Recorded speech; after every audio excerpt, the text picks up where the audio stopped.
Good afternoon, ladies and gentlemen, and welcome to the Kimball Art Museum. I'm George Shackelford, Deputy Director, and it's my great pleasure to welcome you this afternoon to a rescheduled lecture. Claudia Swan, who is going to talk to us this afternoon, was scheduled to be here on the day that we had our Freak Snow and Ice event in late January, and we were very happy that she could join us for the very last day of Dutch Art in a Global Age, Masterpieces for the Museum of Fine Arts, Boston. Claudia Swan is the Mark Steinberg Wild Professor of the History of Art and Archaeology at Washington University in St. Louis. She is absolutely classically trained as an art historian. She holds a PhD from Columbia University, and her dissertation was on Jacques de Haene II, whose wonderful tulip bouquet still life is in the Kimball Art Museum's collection and in the exhibition upstairs. But she is now fascinated by things that don't get studied enough. Objects, sometimes eccentric or exotic ones, which she looks at through the history of art and science, through global trade and politics. Her book, Rarities of These Lands, Art, Trade, and Diplomacy in the Dutch Republic, about the fascinating works of art and nature that were exchanged in the 17th century, was published by Princeton in 2021. She's now at work on studies of the four elements in art and another study on cabinets, cases, and chests. A book that she co-authored, Conchophilia, Shells, Art, and Curiosity in Early Modern Europe, will form much of the background for the talk that she's going to present to us today, called Lustre and Sheen, Worldly Taste in the Dutch Republic. Will you please welcome Claudia Swan?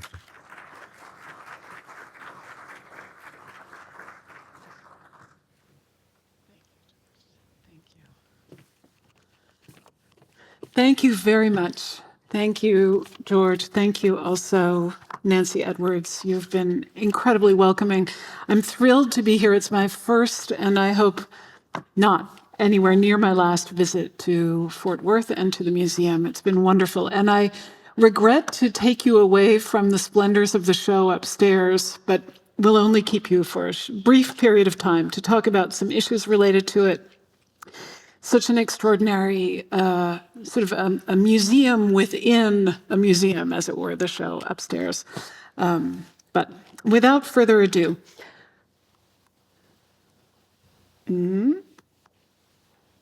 there we go.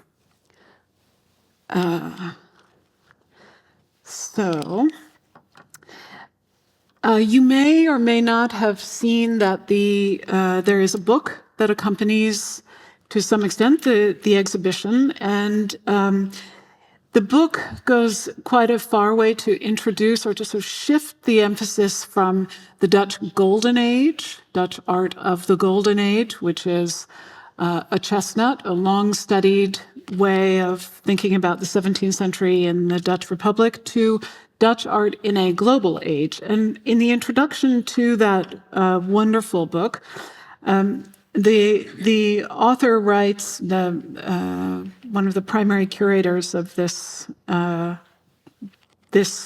paintings, the 17th century in the Dutch Republic has long been known as the Dutch Golden Age. Although the period was not golden for all, the deep intersections with things, people, and ideas from abroad suggest that this time and place can be accurately called the Dutch Global Age. The ways in which the Dutch and their art engaged with the world is, as George mentioned, a subject close to my scholarly heart. And today I hope to complement the offerings of the exhibition with some observations on worldly taste in the Dutch Republic. I'll set the stage for the relationship between trade and taste.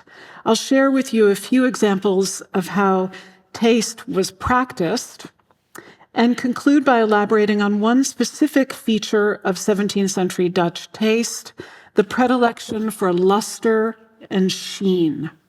And I should specify here that by taste, I mean the taste that was exercised in the form of collections and choices about what kinds of objects to surround oneself with, although the evidence of the painting that you see here might suggest that we're talking about gustatory taste. And today, that's not the subject. Could be, but not the subject.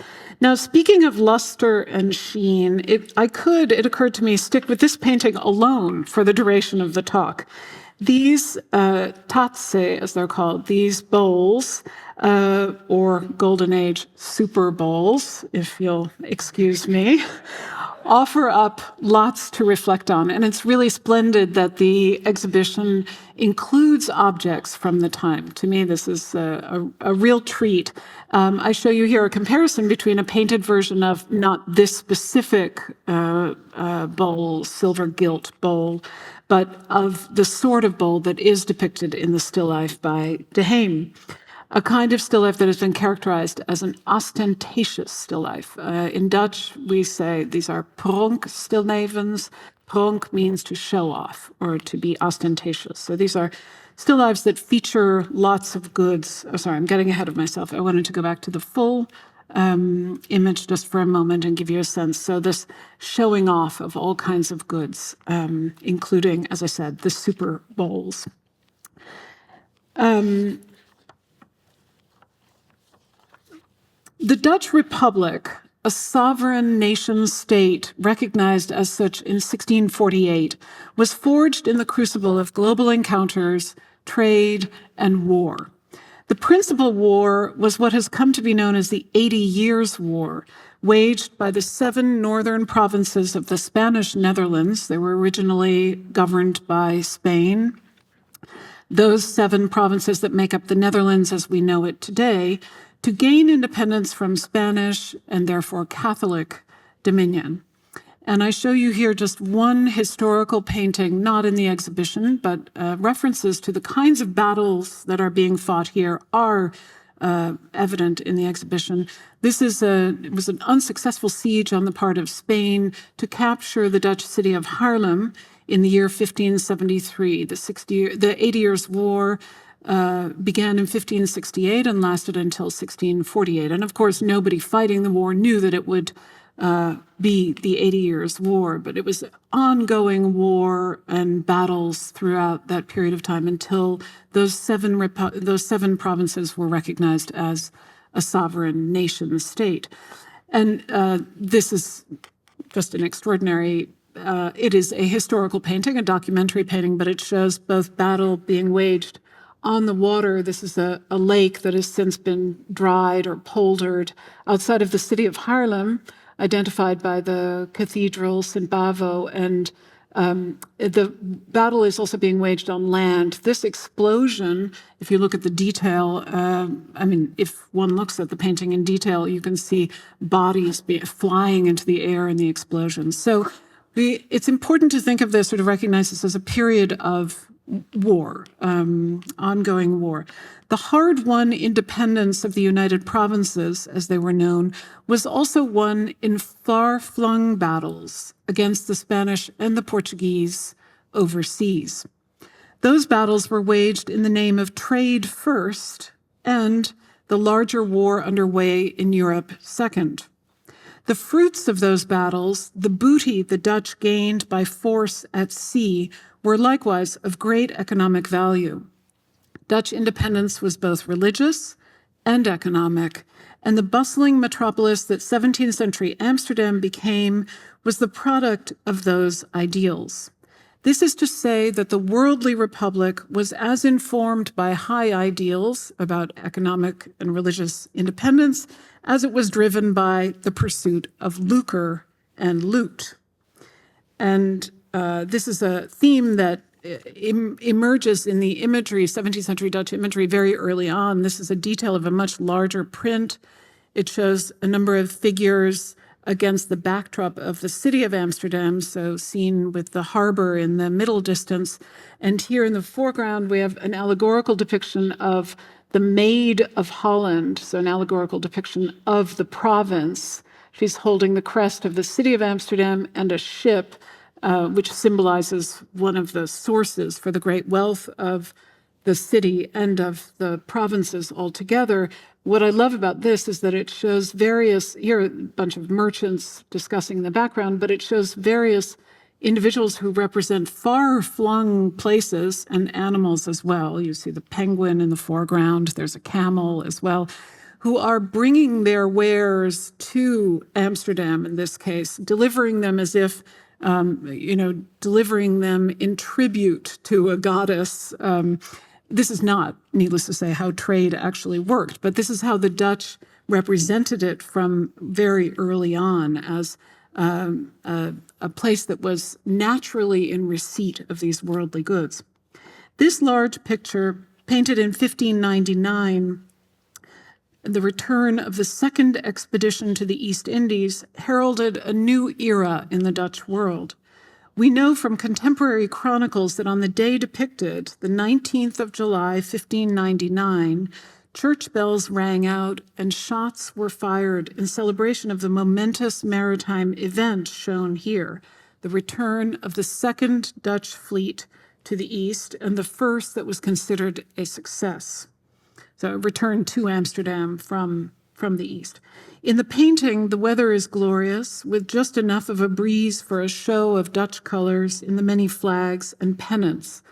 Boats fill the harbor, some carrying elegant parties, and others bearing drunken onlookers. And since I am, of course, competing today with another major event, I thought I should show you a detail of what I called the party boat, the sort of Amsterdam version of tailgating. So there are a number of different small boats all around, people relatively elegantly dressed, but not here. In the boat with the tattered sail, there are a number of people who have, let's just say, over-consumed in celebration of this great event. Now, an inscription on the original frame, it's still preserved, and this is how it's exhibited in the Rijksmuseum in Amsterdam. This inscription declares that the 4 large vessels depicted had, quote, sailed to Bantam, so in modern-day Indonesia, to obtain spices. And it goes on, having planted trade, these vessels returned richly to Amsterdam the 19th of July, 1599. Global trade made Dutch merchants rich, and Amsterdam, the foremost city in the Netherlands, into the European port of entry for novel commodities. One of the pictorial legacies of this period, which I've already mentioned, is an iconography of Amsterdam as and at the center of the world. So here again, we have an allegorical depiction of Amsterdam fitted out in all kinds of fine silks, well, to the extent that she is clothed, commanding the world. So with her hand on the globe, and then you can see just behind her one of these massive, they were called castles of the sea, these East India men, ships that were rigged to get all the way to the East Indies, sort of parked next to her. An even less clothed Neptune serves as her sort of guiding light and protector. So this allegorical iconography of Amsterdam as and at the center of the world, it emerges very quickly. Already in the early years of the Republic, Dutch encounters with foreign places and knowledge were integral to the formation of its citizens. This is borne out in paintings and in other forms of art too. One familiar but terrific instance of the impact of foreign goods on local taste is Asian porcelain.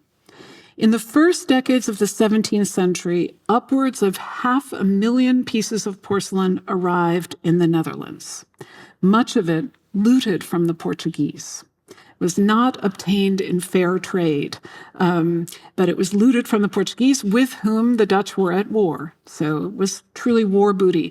And I should say that the development in the Netherlands of an industry that continues to this day, blue and white earthenware, it developed in imitation of porcelain because the Europeans until the early 18th century had no idea how to produce the almost translucent, delicate porcelain. It requires a very high degree of kaolin clay and a very high firing temperature. But the Dutch emulated this in earthenware. Now, looking back at this period, this all looks rather natural to see porcelain in paintings, the celebration of porcelain. but it was truly new to Dutch eyes when it started to arrive in large quantities. So it didn't arrive. Another point I think is key is that it didn't arrive to satisfy a pre-existing taste. It arrived as essentially war booty and became very highly desirable for many of its intrinsic qualities, for the way it looks and feels. So porcelain caused quite a stir and was avidly collected throughout the century. The familiarity of porcelain in Dutch painting and of the industry that mimicked it, Delftware, makes it easy to overlook how much 17th century Dutch culture was informed by foreign encounters. And I show you just one example here of Asian porcelain on the left and Dutch earthenware imitation of Asian porcelain on the right. And this imitation cup, which is painted to mimic the blue and white glazing of the porcelain, contains even a forged inscription in the inside. It says 1581. It's dated to 1581, not in Chinese characters, by the way, but so to sort of pretend that this is the real thing, but it was earthenware instead. Another fine example that is often overlooked of foreign encounters that shaped Dutch culture is tulips, which are not native to the Netherlands, but to Central Asia. Tulips were brought to the Netherlands via diplomatic channels and were cultivated there only starting in the early 17th century. In the 17th century, they were considered wondrous not only for their rarity, they were precious goods from afar, but also because of the mystery of their variable coloring and patterning. A bulb of a red or a yellow tulip might be planted in the fall only to blossom in striated form the next spring. This was due to a virus, which was not, however, understood as such. The wondrous shifts and variations in form and color were explained as the effect of nature herself, who was said to paint them. Tulips were wonders from afar and doubly wondrous because they were testimony to the artistry of nature. These wonders arrived in Western Europe on the eve of the 17th century and have since become the emblematic Dutch flower. But like spices and porcelain and Indian Ocean shells, tulips are foreign things that the Dutch made their own. And one of the sort of testimonials to that is that Dutch earthenware products, vases, started to be made to hold tulips. So these are Dutch-produced earthenware with a blue and white glaze to mimic the look of porcelain, and they were specifically designed to hold individual tulips, which were, I wouldn't say revered, but they were certainly honored as individual wonders of nature.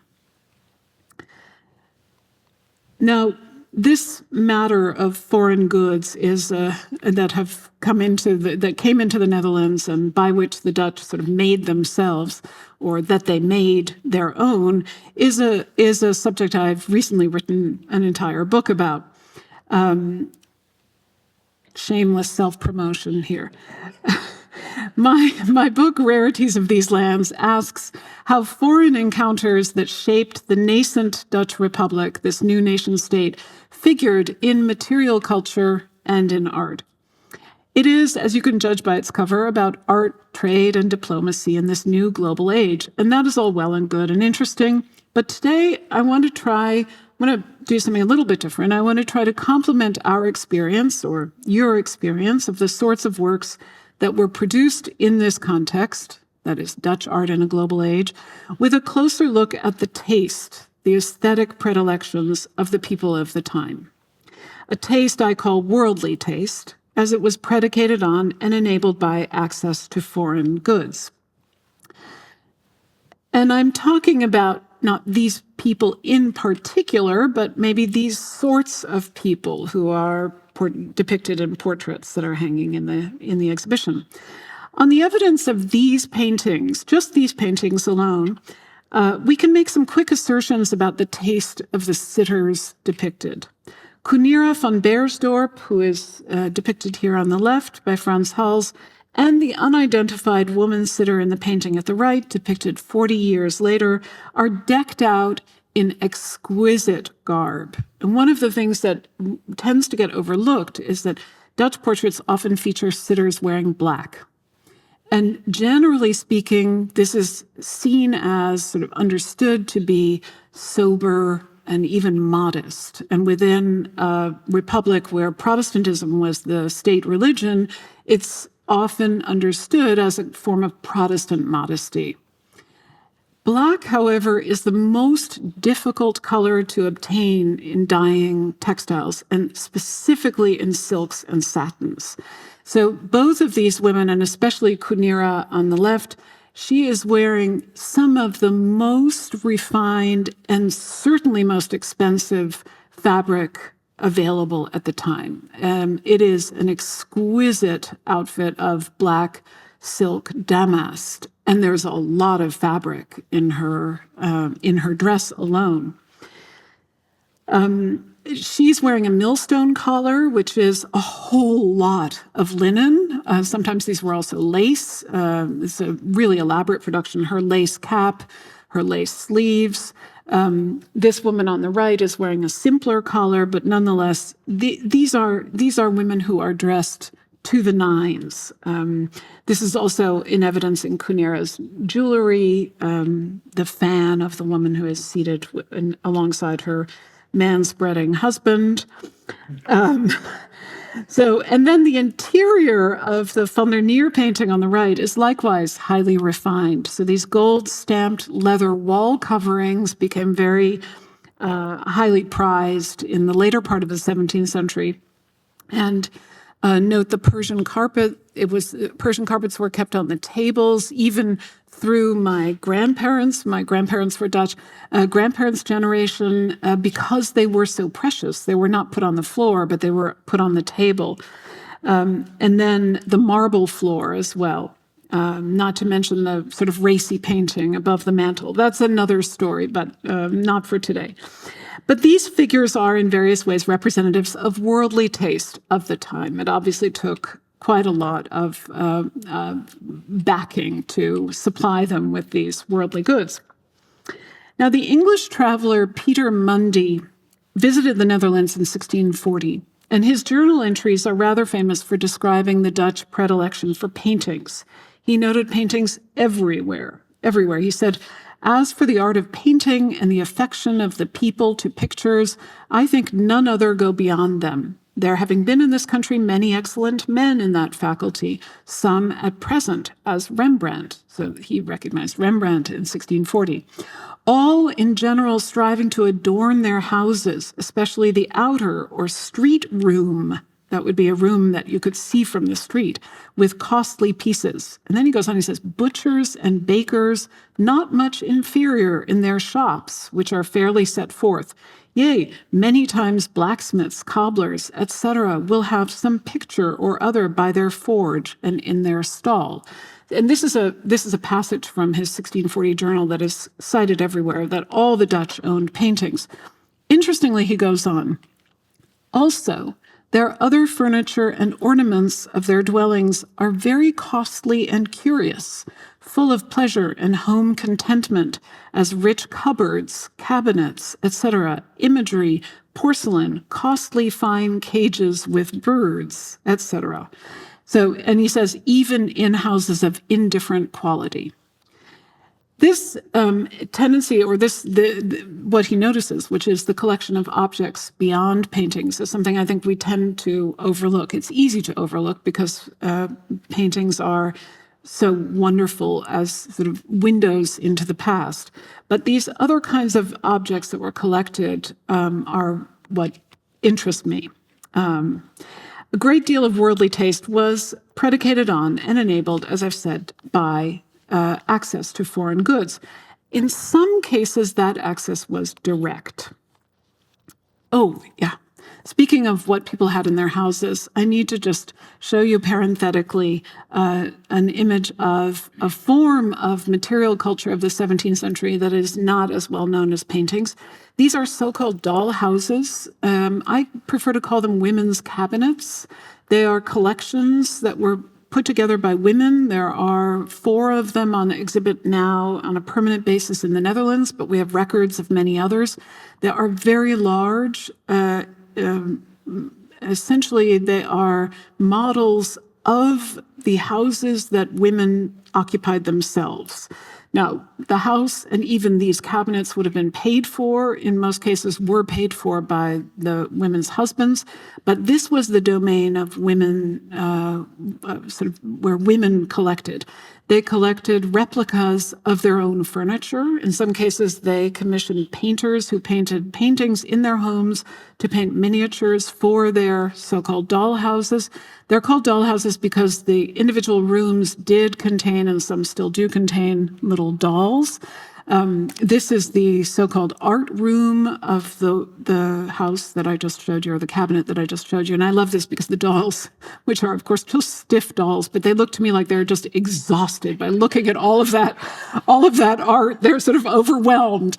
But I also love this because it shows us that, yes, the Dutch, they collected many paintings, just as Peter Mundy tells us, but they also collected lots of other things as well. So just an important little parentheses there. But in some cases, that access to foreign goods was direct. And I want to tell you now about one example of that. Jacques Speks. We have no glorious portrait of him. This is a later print of him surrounded by foreign objects. Speks was a merchant and official of the Dutch East India Company, the state-backed trading company that was founded in 1602 and responsible for all of the fleets that sailed and all of the trade conducted east of Africa. So I showed you the painting of the second fleet that came back to Amsterdam. On the basis of the success of that fleet and a few others that had been privately funded, privately backed, the Dutch government backed a statewide company, the Dutch East India Company, to allow for the investment in company fleets where both the losses, but also, of course, the profits were shared. That is another story, but and a story of colonialism, Dutch colonialism. Speks himself served the company for many years. He established the Dutch trading post at Hirado in Japan in 1609, and he later served as the Governor General of the Dutch East Indies. In 1632, he took retirement from the company, and he returned to the Netherlands from the East Indies. He retired from the company in 1632, and 20 years later, he died in Amsterdam. He returned, another little parentheses I couldn't help but put in. Speks returned in command of a fleet that was recorded in this historical chronicle at the left. So when I'm not in front of wonderful pictures, either in museums or on screens, I'm digging through this kind of text. But it's worth it. This historical chronicle, it's a news bulletin that chronicles the goods that were brought back. And we don't have time for it now, but this is a list it's a bill of lading, essentially, or a summary of the bill of lading that published as news all of the things that had returned with this fleet. And the pounds or amounts of spices, silks, other textiles, indigo, musk, porcelain, diamonds are all itemized in this news bulletin. The list ends with this wonderful phrase here, en nog een levendig witte olifant, and in addition, a live white elephant. And at the right, I show you a wonderful sketch by Rembrandt of that live white elephant. We know that that was the same elephant. He saw it, it went on show, she went on show. She had a name, Hansken. In any case, so Speks comes back in 1632 with this richly laden fleet, which belongs to the company, not to him privately. But 20 years later, he dies. The inventory of goods that was drawn up on his death, in Amsterdam, another kind of paper I spend time with, in 1652, attests to his substantial wealth and to his predilection for collecting. Speks owned a remarkable number of fine things, from jewels of various kinds and copious silverware to the sorts of geographical and nautical images and objects that one might associate with his career in the East. He owned a chest filled with maps and drawings of the Indies, maps of Banda and Ambon, a map of Banda Neira, globes, telescopes, and lacquerware. Lots and lots of lacquerware. The substantial number of paintings that are listed here, this is the final sheet of his, or the final page of the inventory of his possessions, and you can tell the notary was about done, just filled in the end of it. These are schilderijen, these are paintings, and this list has been studied by art historians because his collection of paintings was extraordinary. It includes paintings that have been since identified as portraits of Spex's brother-in-law and his wife by Rembrandt, landscapes, portraits, and still life paintings credited to Ambrosius Bossard, Gerard ter Borch, Govert Flink, Solomon van Ruisdael, Jan Moyaert, Sebastian Franks, and many other illustrious Dutch and Flemish artists, including many artists, some of whom I've named, who are in the exhibition. Among the works by Rembrandt that the former VOC official owned were The Abduction of Europa, now in the Getty Museum in Los Angeles, and Christ on the Sea of Galilee, which is Rembrandt's only seascape. And I always find this moving that this fellow who had spent so long overseas, returned successfully, would have invested in this painting the year after he returned. It has since been stolen. If anybody knows where it is, I'm sure the Isabella Stewart Gardner Museum would like to know. It's a great mystery where it is. So, not too shabby, right? While Spex's many paintings exemplify the translation of profit earned in overseas trade into local commodities, his taste ran further afield. In addition to the many paintings that I've mentioned, he also owned, or paintings by the artists I mentioned, he also owned 3 large Chinese paintings, presumably paintings on silk. Also, and distributed over a number of rooms in the house, were no fewer than 500 pieces of porcelain, including porcelain vessels set in silver, and numerous pieces of lacquerware, Japanese and Javanese weapons, Turkish carpets, and at least 3 Japanese robes, or kimonos. And I'm just scratching the surface here. The list of paintings is just a coda to a stream of entries in the inventory of worldly goods. Wealth derived from foreign trade nourished patterns of consumption familiar to art historians of the era. Spex's disposable income enabled him to acquire works by some of the most renowned artists of the time. And although it is not difficult to imagine Spex at his ease among his precious Asian furnishings, the image of a retired VOC official in a Japanese robe, a silk kimono, gazing at a Rembrandt painting, such as Christ on the Sea of Galilee, is worth lingering over. Though overshadowed by conventional conceptions of Dutch aesthetics as focused on local artifacts, the history of investment in the aesthetics of the foreign or exotic and rare is key. In the 17th century, trade, power, and aesthetics were patently intertwined. But was it enough for objects to be foreign for them to be appreciated, collected, exchanged as gifts or at great cost? In some cases, yes, and they were curious, they were unknown and unknowable. But let's now take a look at some of the specific sorts of items that were cherished and how they were cherished. You have seen this still life painting by the Middelburg painter Christoffel van den Berge that depicts a vase. I mean, you've seen it in my presentation. It's in Philadelphia. Depicts a vase filled to overflowing with exotic and domestic flowers poised between delicate porcelain cups on one side and exotic shells on the other. These painted cups, which nestle against one another in a manner that echoes the pairing of the shells, in underlining associations between their consistency and their formal qualities, so porcelain and shells, match almost exactly cups that were recovered from the wreck of the Dutch East India Company ship, the White Lion, which sank near St. Helena, where it had stopped for provisions en route back to the Netherlands from the East Indies in 1613. So these are the results of underwater archaeology.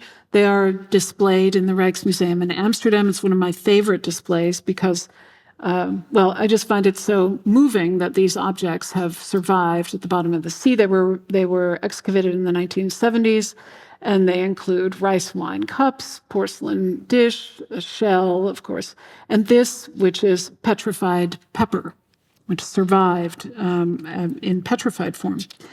Now, the picture that I showed you is, let's see, I have it here. Yeah, is a fictional construct, very conspicuously, where it brings together flowers that do not blossom contemporaneously. Any gardener will have picked up on this. But it contains references to actual practices of transporting, cultivating, and collecting exotic goods in the same decade as the wreck of the White Lion.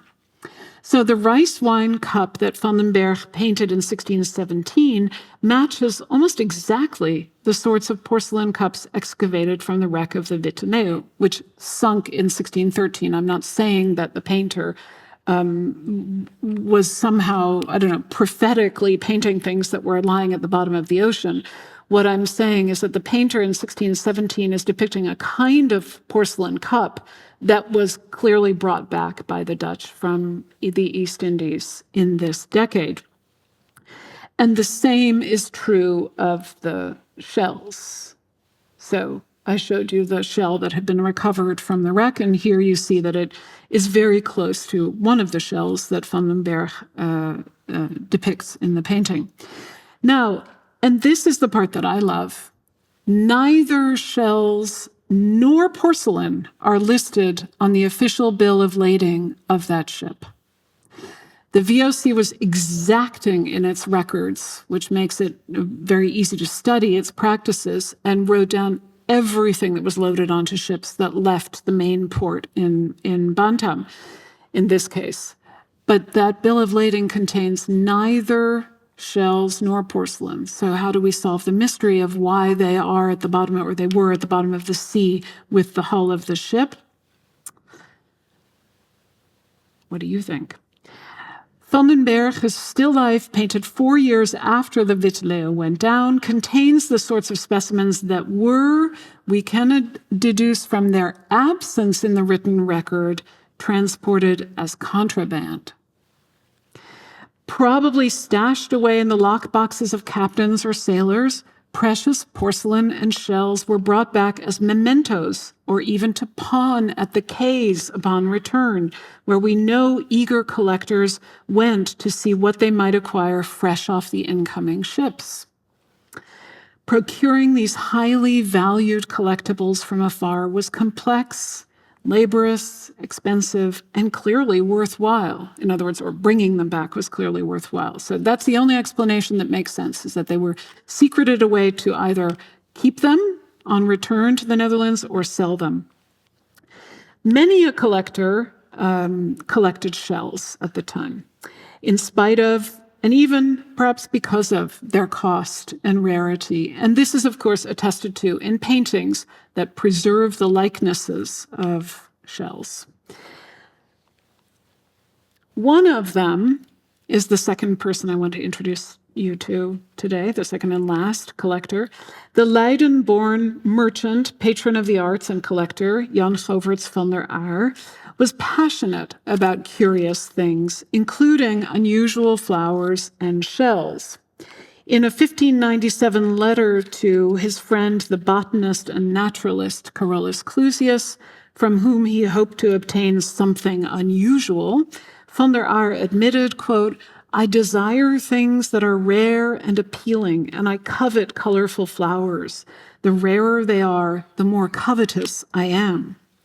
In addition, he mentions his passion for things of the sea, embodied in the life-size seated portrait of him that you see here, painted by Hendrik Holtzius in 1603. Now, van der Aar is depicted here seated in a stately chair covered in lush green velvet, his right arm and hand on the armrest. The painter has described a variety of shells, variously patterned and colored, arranged before the collector. A red and white speckled bishop's mitre, a dark red subulate augur shell, and the tremendous oaky brown Triton's shell are prominently placed at lower right. The small but rich collection includes cone shells, a turban shell, a bat volute shell, and a minor harp shell. While these are native to the Indo-Pacific region, the bulbous black and white volute here is from the West Indies. In his left hand, van der Aar holds an exotic turbo marmoratus, nearly as large as his head. The coloring and the forms of the nacreous mouth of the shell and its volutes, polished to a silvery opalescent sheen, rhyme with the locks of graying hair on the sitter's head. Van der Aar is casually dressed. His jacket and shirt are open at the neck. The intimacy of the moment is simultaneously secured and ruptured by the sitter's direct gaze. We interrupt the collector in his contemplative and sensual interaction with the nacreous curiosities before him to join him. And I love this painting because it gives us a sense of how collectors interacted with their things. Holtzius's painted portrait of Jan Govertz van der Aar is one of a dozen extant portraits of the merchant that, taken together, attest to his commitment to the visual arts. In this formidable work and another, he is depicted as a collector of shells from far and wide, compass points navigated by the Dutch. Although van der Aar, who made a substantial investment in the Dutch East India Company at its inception in 1602, was a man of means and an important patron of the arts, sadly, no record of his collection is known to survive. Clearly, he invested a great deal in the collection of unusual shells and in commissioning a record of it from a renowned painter of the time. If he saw in his shells the artistry of nature, they also signal his wealth and access to things that are rare and appealing, procured through overseas trade. He demonstrates their value as objects he owns and covets by handling them. The turbo marmoratus in his hand stands in for the others that are laid out before him, who will surely next be or have just been handled. Fascination and sensual engagement with the products of the sea is the subject of a number of early 17th century Dutch paintings, including, it will come. And in this one, painted by Cornelis van Haarlem in 1617, Neptune himself, god of the seas, is depicted in the company of a woman who may be his wife. She looks, I don't know whether it's appropriately bored or, I don't know, the sea nymph Amphitrite. Wearing a lopsided crown of 4 brightly patterned whelks, Neptune implores us to behold his shells. A hefty, luminescent turbo marmoratus he holds in his left hand, and an array of specimens laid out on a ledge on which he leans with his right arm. The god of the seas and waters cradles in his right hand a flecked, ribbed, pointy mitra papalis, a papal mitre it's called, which seems to emerge from his midriff, erect. His physique and dark beard make him out to be youthful, although his long hair is white, flowing thickly past his shoulders. I'm not entirely clear what's going on here. His female companion sports a headband embellished with pearls and a cockle, in addition to a gleaming pearl drop earring. She glances quizzically at a dangling red and white mitra stictica on Neptune's head, the inverse of the one he holds close to himself. The shells depicted are all highly prized varieties, most from the Indo-Pacific region, and scattered among them are lustrous pearls. In the hazy bluish background of the painting, naked figures are visible, one of them carrying a basket filled with round objects, shells gathered from the shoreline. What unifies the objects depicted with the figures and the viewer are the omnipresent references to beholding. We are everywhere incited to look, to observe the sheen and the luster, the whorls and the keels. And the picture depicts the handling of shells at the beach and in the summery space of a collection. The colors, patterns, shapes, and textures of these shells range from smooth and pale yellow to gradually ribbed and brown, crass, rigid to knobby and striated, and from scalloped or round to conical or oval.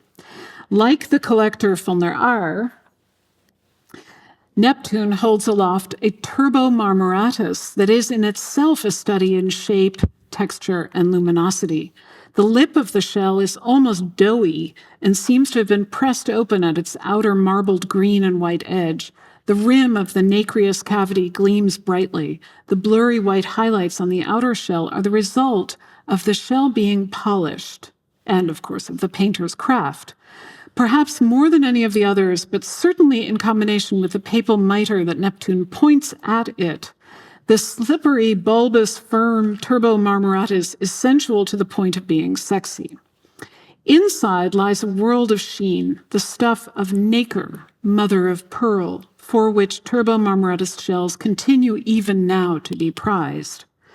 Like most of the shells painted by Cornelis, this one is unmarred, intact, and cleaned to the point of gleaming, bearing no traces either of former inhabitants or of their specific place of origin or provenance. Generally, this is how turbo marmoratus shells were depicted at the time.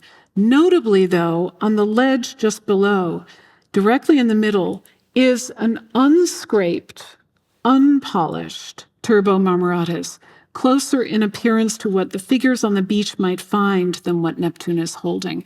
And I point this out because we take for granted, I think, that the shells that are depicted, the shells that survive, the shells that were and continue to be collected are not actually products of nature. They are products of polishing, first collecting, that is actually finding, and then you have to remove all the animals that lived inside of them, that created them, and then ultimately of polishing. So just to illustrate this further, I show you polished turbo marmoratus and unpolished or raw turbo marmoratus on the right. Let me see. I don't want to keep you too long. So I want to go. So I'll just say in passing here for just a moment that shells were collected individually in the 17th century. Here, this is the still life that is hanging in the exhibition that is a wonderful display of shells, not just as collectible objects, but also as objects that are demonstrations, this is how they were seen at the time, of nature's artistry, of how nature gives color and pattern to its products. And still lifes in general, of course, and still lifes of flowers and of fruit in particular, serve to preserve ephemeral beauties, right? So shells are a little bit less ephemeral than the fruits that are depicted here, or the flowers, the forget-me-nots. But we want to remember that these pictures are fictional constructs that often are created to preserve the likeness of something that wouldn't last more than a few days. Again, less so with shells, but shells were highly valued, and none of these shells are shells you can find on the North Sea. I just have to sort of point that out. These are all foreign and therefore expensive, rare shells that are depicted here. This is an extraordinary instance of a turbo marmoratus that is not only highly polished, but also carved and etched. Just exquisite. So we also want to take into account the artistry of shells. So not just the collecting of shells as art, but the artistry of shells. And then this is also a period in which shells, particularly turbo marmoratus, this type of shell, but also the nautilus shell, which you see at the left, were framed in elaborate silver, generally silver or gilded silver, and in the form of these shell vessels. So in many different forms, shells were collected. And this had a certain amount of, or encountered a certain amount of backlash or critique. So this is a book of moralizing emblems that was published in 1614, in which the author warns, both in text and in image. The text reads, "It is sickening what an idiot will spend his money on." And the text goes on to say, don't be a fool. Don't cast away your money for shells. It's not worth it.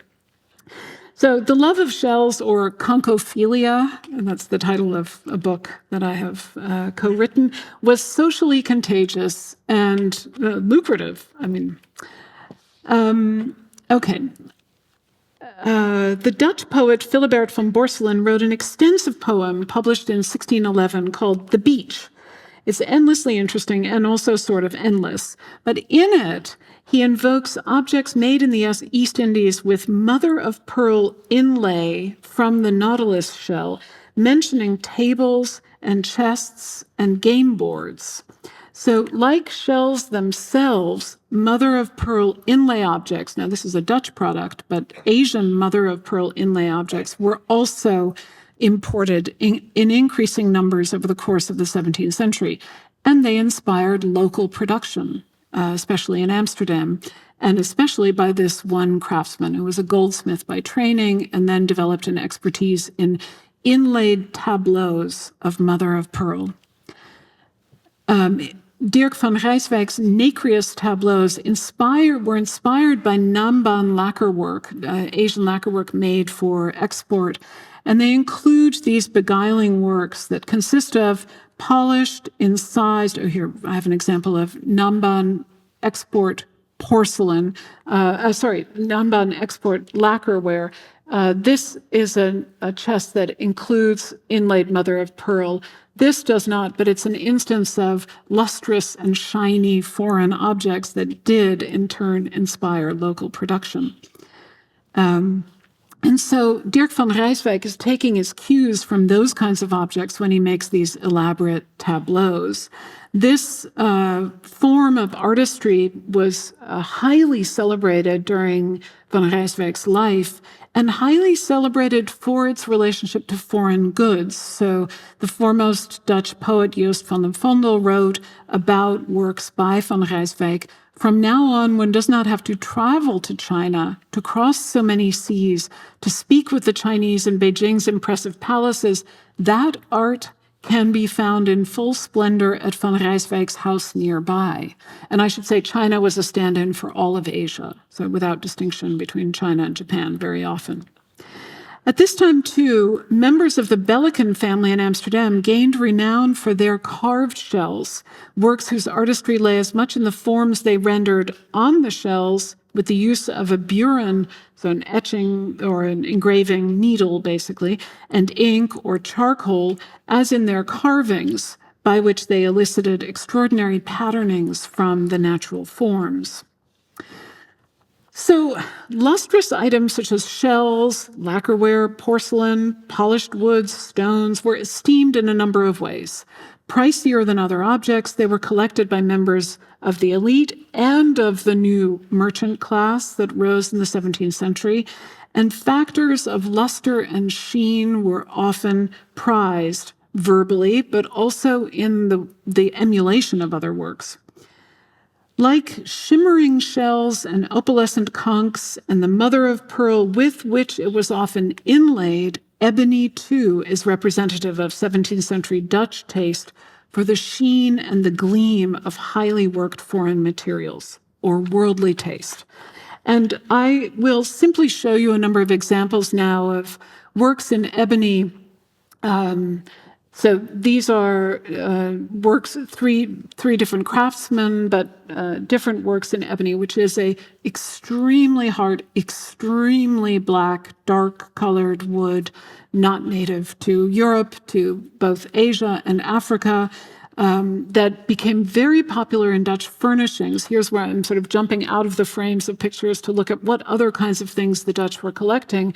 And it turns out that they were collecting a lot of shiny objects, shells, and also, I would say, ebony counts as a very significant element in, let's say, the visual landscape of Dutch collections and Dutch homes.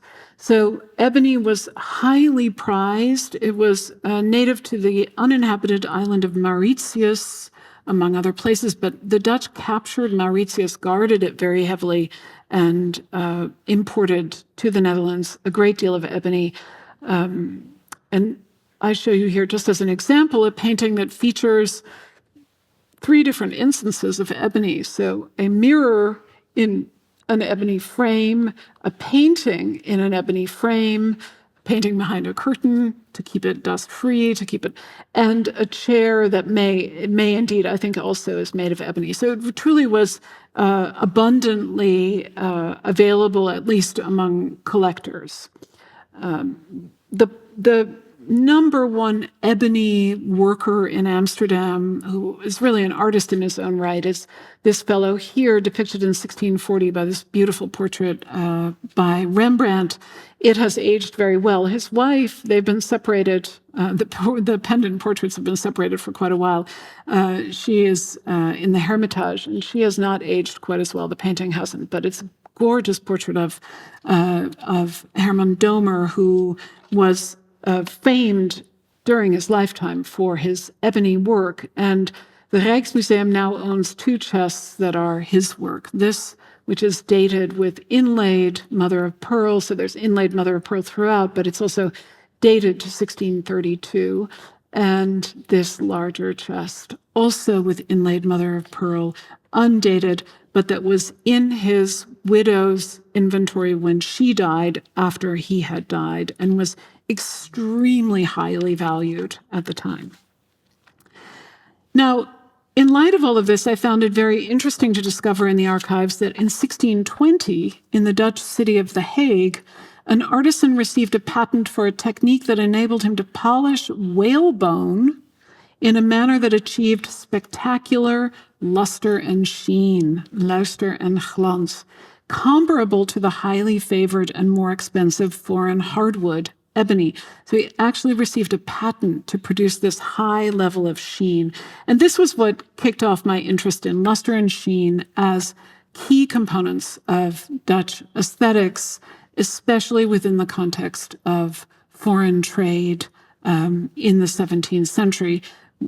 Just to conclude, one example of a mirror frame that has been attributed to Domer that combines both ebony and pressed baleine, which is not exactly whalebone. I think actually the patent was for using baleine that has also been dyed. And so this mimicry of this lustrous, shiny ebony, which can be shown to a high polish, is a consistent feature at the time. Some objects are shinier than others, and more often than not, but especially in the context of Dutch trade and consumption, I would say, the shinier an object, the higher its value. So what I've attempted to do this afternoon is to show that highly lustrous items, shells, lacquerware, porcelain, polished woods and stones, and of course, oil paintings too, which were lustrous and shiny, were especially prized, and that the taste for luster and sheen was closely intertwined with global trade in the Dutch Republic. Thank you.